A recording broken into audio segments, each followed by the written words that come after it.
In this video and in the next several minutes, I'm going to explain the cutting edge of decentralized on-chain identity. This is Soulbound tokens, and these are on-chain verifiable credentials. Let's get into it.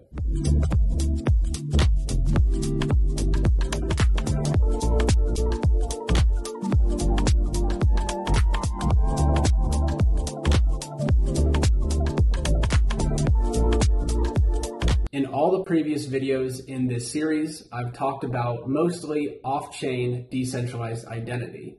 This has to do with DIDs and VCs, decentralized identifiers and verifiable credentials. And that whole architecture for that ecosystem is considered off-chain because this data of verifiable credentials is not stored on-chain.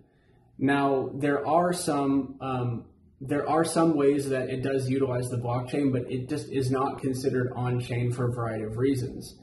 And we have Vitalik, among some others, a couple other people, wrote a paper called Decentralized Society, Finding Web3's Soul.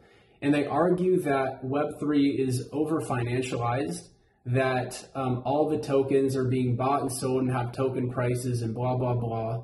But there's this idea that we need to start being able to identify wallet addresses and convey reputation information and create trust around that reputation in Web3. This is kind of going to unlock the next phase of Web3. So they, in this paper, introduced something called non-transferrable soulbound tokens. And non-transferrable is very key here because if you think about being able to transfer identity information to other people does not make any sense. If I play a video game and I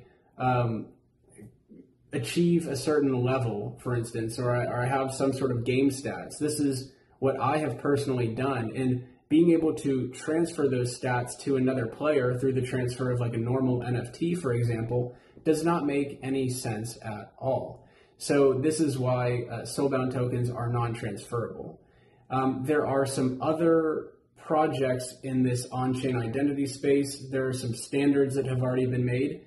ERC 725 is how you would represent a DID as a smart contract on Ethereum. And then ERC 735 is how you can add and revoke verifiable credentials that are on-chain, on a smart contract. You can add and revoke them from a DID. So this is sort of a way how you could emulate this other DID ecosystem that I've explained in videos in the past, but on-chain. So there's this dichotomy of on-chain and off-chain identity, and they both have their pros and cons. And just to go through a couple of them really quickly, some pros for on-chain identity is that they're more available because they're on a public blockchain, and so anybody can query it and see it. But also that comes at the price of privacy, right? And verifiable credentials, it's really important that some of them are going to be private. You would not want to publicly expose your social security number on the Ethereum blockchain because anybody is going to be able to query that. The next thing to mention are blockchain naming services. These give you the ability to, it's essentially map a wallet address, which is this hardcore string of characters that no one's ever going to memorize, to a more human understandable username.